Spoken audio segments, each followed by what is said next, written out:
जय हिंद साथियों, मैं विवेक गुप्ता आपका अपना रीजनिंग फैकल्टी स्वागत करता हूं आज के ऑनलाइन सेशन में। दोस्त, आज का जो लेक्चर होने वाला बहुत इंपॉर्टेंट होने वाला है, जो कि आपके बैंक, एसएससी और रेलवे तीनों फॉर्मेट के लिए बहुत इंपॉर्टेंट चैप्टर होने वाला है।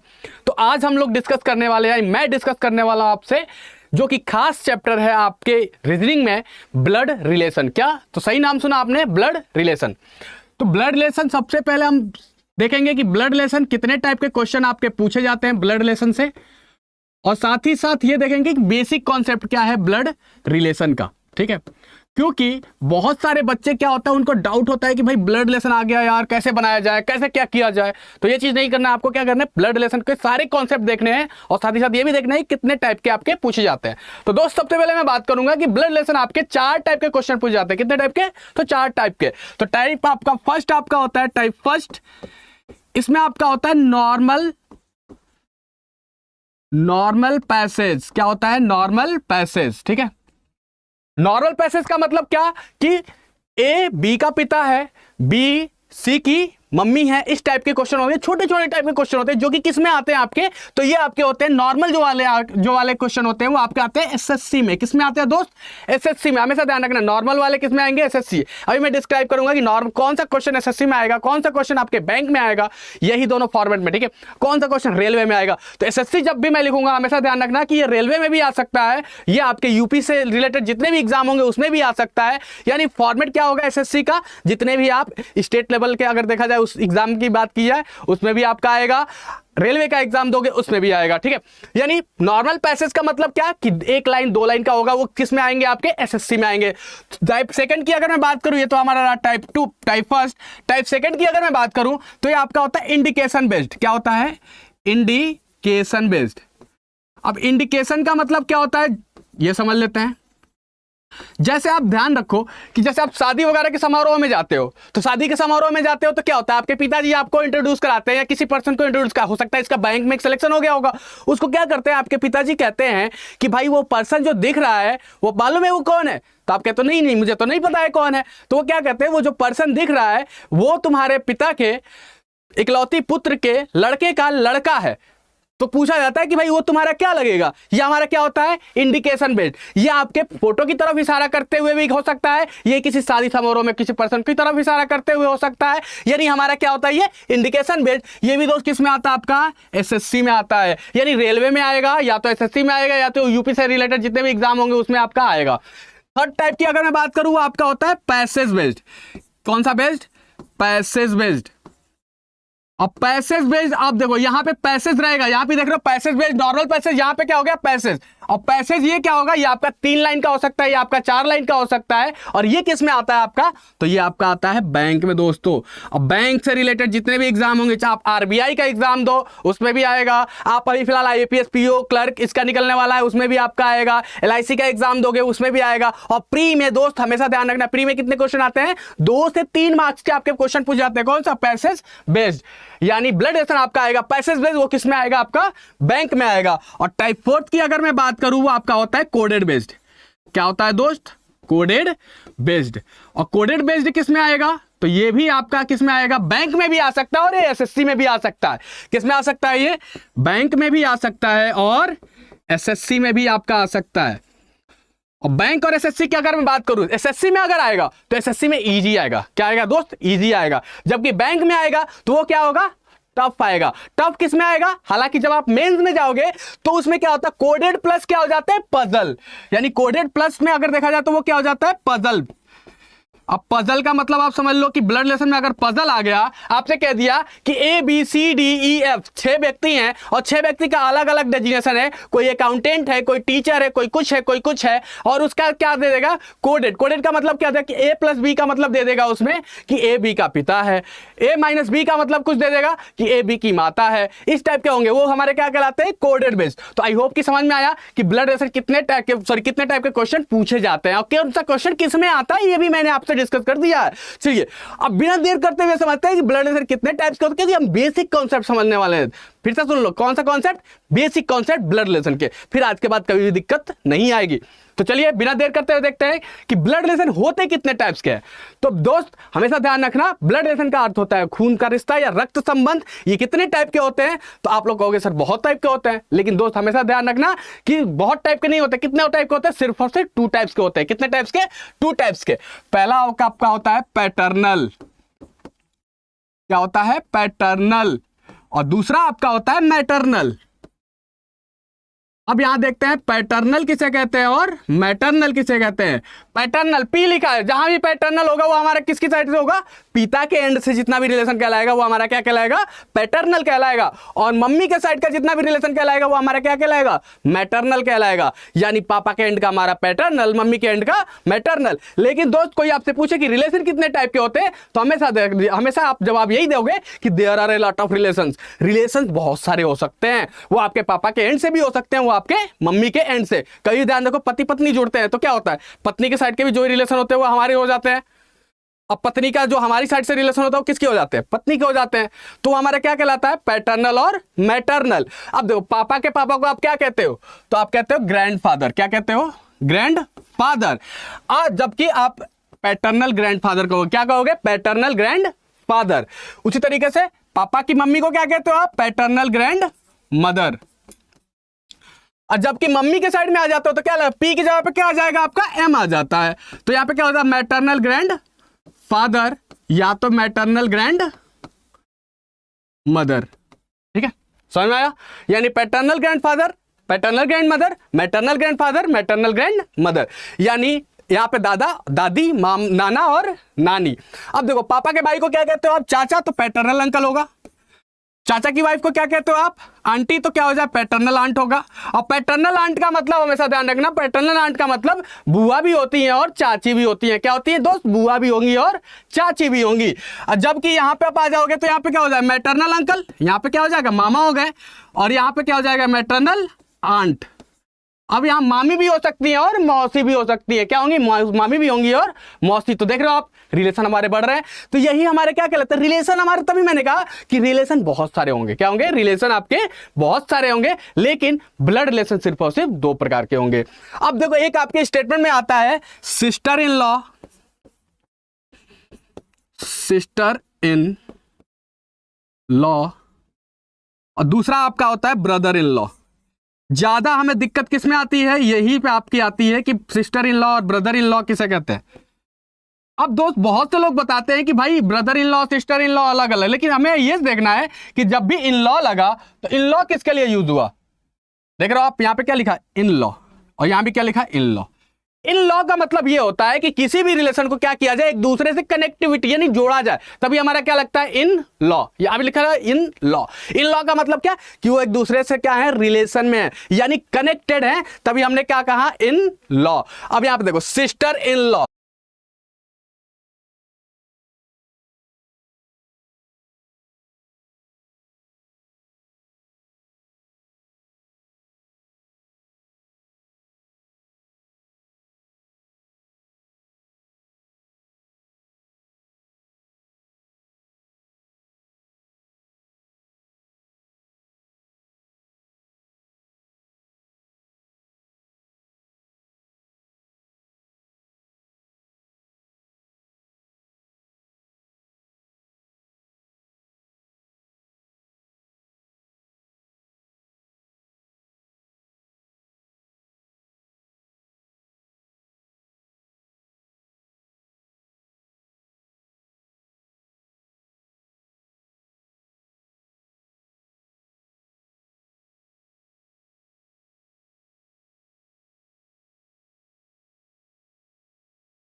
तो चलिएगा यहां पे अभी देखना आपने, मैंने बताया कि सिस्टर इन लॉ और ब्रदर इन लॉ।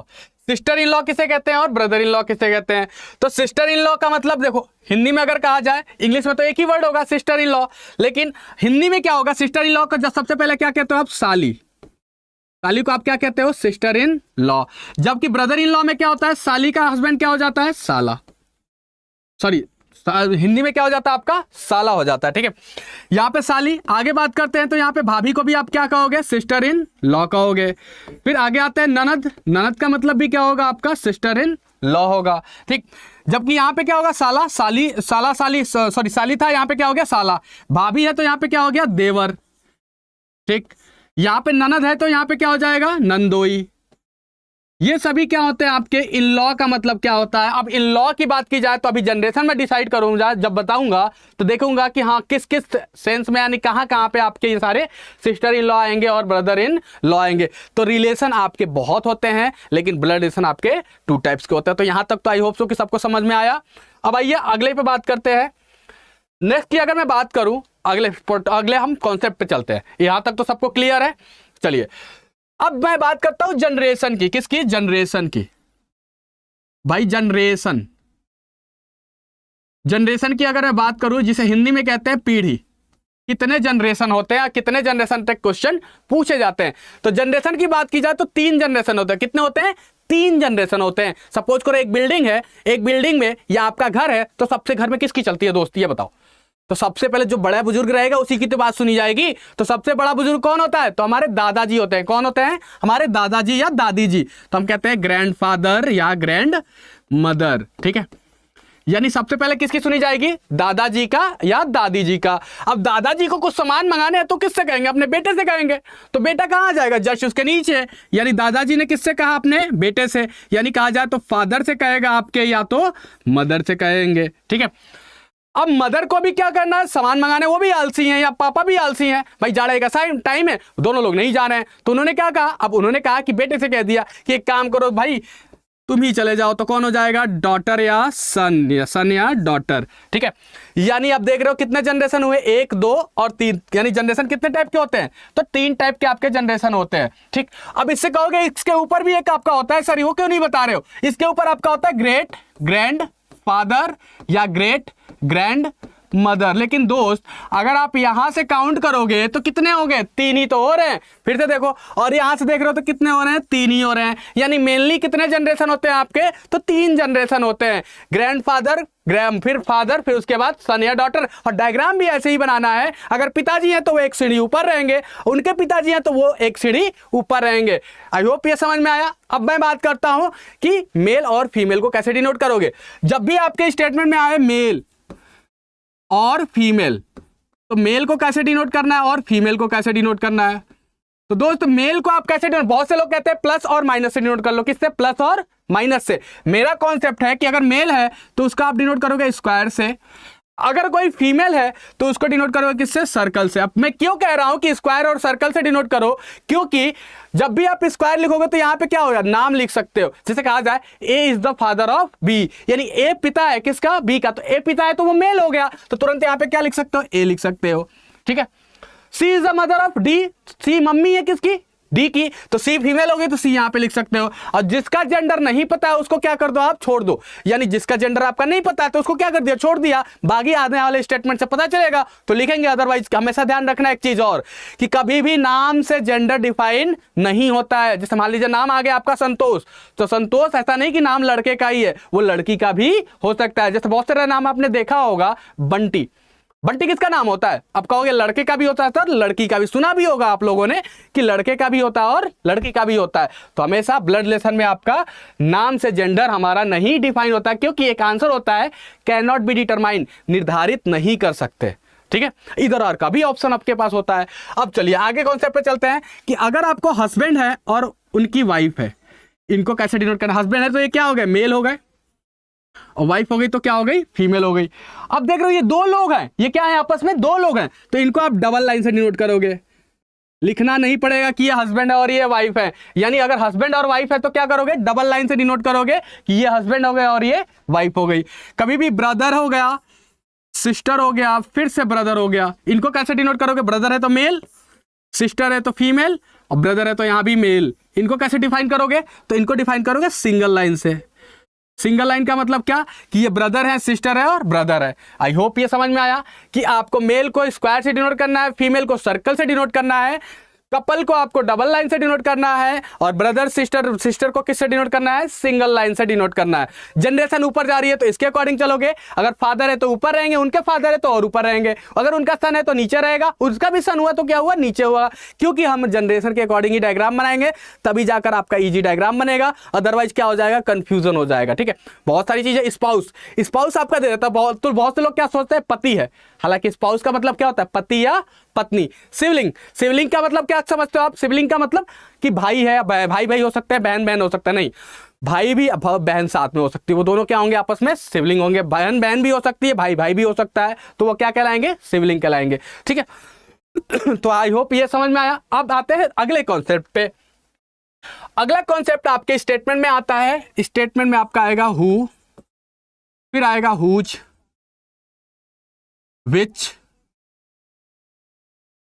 या होम। ये किसके लिए यूज होगा भाई, हु आता है, हुज आता है, विच आता है, हुम आता है, किसके लिए यूज होगा। तो दोस्त हमेशा ध्यान रखना ये किसके लिए है, अभी आप समझ जाओगे तो फिर कोई दिक्कत नहीं आएगी। ये किसके लिए यूज होगा, हु, हुज, विच और हुम। ये आपका हमेशा जब भी होगा सेकंड पर्सन कह सकते हो, या तो आप कह सकते हो नियरेस्ट पर्सन, जो नियरेस्ट पर्सन या सेकंड पर्सन बैठेगा किसके रिस्पेक्ट में, तो रिस्पेक्ट ऑफ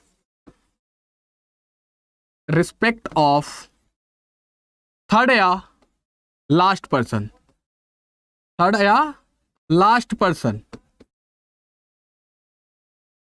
यानी किसके अकॉर्डिंग, नियरेस्ट पर्सन बैठेगा किसके रिस्पेक्ट में, थर्ड या लास्ट पर्सन। जैसे एग्जांपल अगर देखा जाए, यहां पे मैं एग्जांपल लेके भी समझा दे रहा हूं आपको कि कौन सा एग्जांपल है। जैसे मैंने लिखा A is the father of B, who is the mother of C। अब यहां पे देख रहे हो क्या लिखा हुआ है, A is the father of B, who is the mother of C। अब देखो कहा है कि A B का क्या है, पिता है। अब पिता है कौन, A, तो यहां पे B के अकॉर्डिंग बैठेंगे, B के पिता कौन है, A है, तो B नीचे होगा, पिताजी है तो क्या होंगे, ऊपर होंगे। यानी आपका डायग्राम क्या, A is the father of B, तो B के पिता कौन हुए, A कहां पे, ऊपर रहेंगे, यानी ऊपर वाली फ्लोर पे रहेंगे भाई। तो A is the father of B, father है तो क्या हो गया, ये मेल हो गए, A is the father of B। आगे लिखा who is the mother of C। Who किसके लिए आया है दोस्त, यहां पे देख रहे हो मैंने क्या बताया था, नियरेस्ट पर्सन किसके रिस्पेक्ट में, थर्ड पर्सन के। First person A, second person B, third person कौन, सी का नियरेस्ट पर्सन कौन आ गया दोस्त, तो यहां पे देख रहे हो बी, यानी B is the mother of C. कह रहा है कि बी जो है मम्मी है किसकी भाई, सी की, तो सी की मम्मी है तो सी कहां पे आ जाएगा, नीचे आ जाएगा। देख रहे हो आप, ये किसका डायग्राम है, हु का डायग्राम है। यहीं पे हु की जगह पे क्या आ जाएगा आपका, विच आ जाएगा। हु की जगह पे क्या आ जाएगा, यहाँ पे विच आ सकता है। विच की जगह पे क्या आ जाएगा, हुज आ जाएगा। हुज की बात की जाए हुम आ जाएगा। ये सभी होंगे तो किसके लिए होगा, नियरेस्ट पर्सन और रिस्पेक्ट ऑफ थर्ड पर्सन। आगे भी आ जाए हु तो अगला हु आ जाएगा, तो किसके लिए, लास्ट वाले पर्सन का नियरेस्ट पर्सन कौन हुआ, सी हुआ, तो सी के लिए हुआ आएगा। आई होप समझ में आए हु, हुज, विच और हुम का कॉन्सेप्ट। चलिए आगे बढ़ते हैं, अगले कॉन्सेप्ट पे आते हैं। अगला कॉन्सेप्ट आपके स्टेटमेंट में आता है भाई, वो देख लेते हैं। वो आपका होता है एंड। क्या होगा आपके स्टेटमेंट में, एंड, फिर दूसरा होगा बट, और तीसरा आपका होगा कॉमा करके आएगा। क्या आएगा, कॉमा। यानी आपके स्टेटमेंट में आएगा एंड, फिर आएगा बट, फिर आएगा कॉमा। ये किसके लिए यूज होगा, इसका भी समझते हैं। तो ये आपका यूज जो होगा वो होगा फर्स्ट पर्सन के लिए। किसके लिए, फर्स्ट पर्सन। और ये जो फर्स्ट पर्सन बैठेगा किसके रिस्पेक्ट में बैठेगा, तो वही respect of third person, respect of third person. इस पे भी एग्जांपल एक लेते हैं। मैंने लिखा A is the father of B and is the grandfather of D. ठीक है, यहां पे क्या लिखा, A is the father of B and is the grandfather of D. F का मतलब ग्रैंडफादर। अब इसका डायग्राम आपका कैसे बनने लिखा है, A is the father of B. A B का क्या है, पिता है। बी पिता है तो ऊपर रहेंगे, ए जो है बी का क्या है, पिता है, मेल हो गया। आगे लिखा है एंड किसके लिए आया है, तो वो किसके लिए आया दोस्त, तो ए के लिए आया है। किसके लिए, ए के लिए आया है। यानी कि स्टेटमेंट कैसे पढ़ेंगे, A is the grandfather of D. कह रहा है कि ए जो है ग्रैंडफादर है किसका, डी का, तो डी कहां पे आ जाएगा, इसके नीचे। अभी देख लो बी का भी जेंडर नहीं पता है और डी का भी जेंडर नहीं पता है, हो सकता है ये डी किसी और के साथ आए, लेकिन क्या कह रहा है, ग्रैंडफादर है कौन, ए है, किसके, डी के हैं। डी के क्या है, ग्रैंडफादर है। तो ग्रैंडफादर का मतलब, पैटर्नल ग्रैंडफादर का मतलब ये क्या हो जाएंगे फिर, मेल। मेल के भी अगर बात की जाए तो क्या हो जाए, मैटरनल लिखा होता। तो आई होप ये समझ में आया कि हु, विच, हुज, ये सभी कॉन्सेप्ट जो हैं बेसिक कॉन्सेप्ट हैं जो कि आपके रीजनिंग में पूछे जाते हैं और इसमें कभी भी डाउट नहीं होनी चाहिए। तो चलिए, आई होप कि आप समझ में आया ये सारा बेसिक कॉन्सेप्ट कि हाँ ब्लड रिलेशन का बेसिक कॉन्सेप्ट क्या होता है। अब एक कोई क्वेश्चन कर लेते हैं जिसमें हम देख लेते हैं कि आंसर क्या होगा। ठीक है, एक क्वेश्चन मैं अभी फिलहाल लिख दे रहा हूं। यहां पे है, सबसे पहले मैंने एक स्टेटमेंट लिया कि A is the father of B and is the grandfather of D. अब कह रहा है कि ए बी का फादर है। अब कह रहा है कि ए जो है बी का क्या है, फादर है। ए फादर है तो ए ऊपर रहेगा और बी इसके क्या होगा, जस्ट नीचे आएगा। A grandfather, A is the father of B. आगे लिखा है एंड किसके लिए आया दोस्त, ए के लिए आया। किसके लिए आया, ए के लिए। A is the grandfather of D. A जो है ग्रैंडफादर है किसका, डी का। तो डी कहां पे, नीचे, और डी का ग्रैंडफादर ए। ठीक है, समझ में आया। अगला स्टेटमेंट लेते हैं, B is the brother of K. कह रहा है कि बी जो है ब्रदर है किसका, के का। अब बी जो है ब्रदर है किसका, के का। मेल हो गया, के इधर आ गया। के फीमेल भी हो सकता है और मेल भी हो सकता है। अगला स्टेटमेंट लेते हैं, के इज द वाइफ ऑफ जे। के जो है जे की वाइफ है। वाइफ है तो ये क्या हो गई, फीमेल हो गई, और किसकी वाइफ है, जे की। तो जे क्या हो जाएगा, मेल हो जाएगा। जे क्या हो जाएगा आपका, मेल हो जाएगा। ठीक है, K is the wife of J. अगला स्टेटमेंट में आते हैं। फिर अगला statement, B is married to S. B की शादी किससे हुई है, एस से। तो एस क्या हो जाएगी, फीमेल, क्योंकि बी मेल है तो एस क्या हो गया, फीमेल। और अगला स्टेटमेंट लेते हैं कि एम इज द, क्योंकि मैं इस वजह से बता रहा हूं कि आंसर क्या लगाओगे। M is the mother in law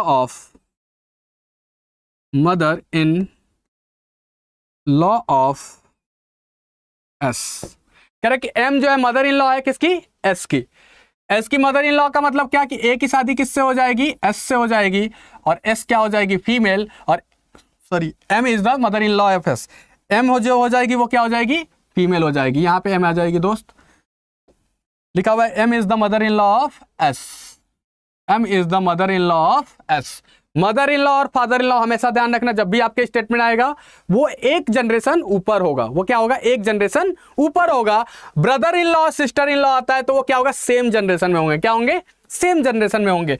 इस जनरेशन में brother in law sister in law होगा, इस जनरेशन में भी brother in law sister in law होगा, इस जनरेशन में भी ब्रदर इन लॉ और सिस्टर इन लॉ होगा।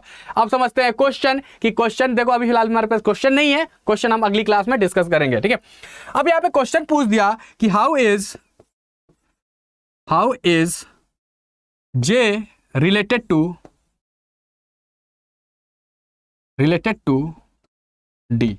कह रहे कि जे का डी से क्या संबंध है, और दूसरा पूछ दिया हाउ इज, और यहीं पे कंफ्यूजन होता है आप सभी लोगों को, डी रिलेटेड टू जे। अब देखते हैं क्या दोनों के आंसर सेम होंगे। भाई दोनों के आंसर कैसे सेम हो सकते हैं, दोनों के आंसर क्या होंगे, अलग।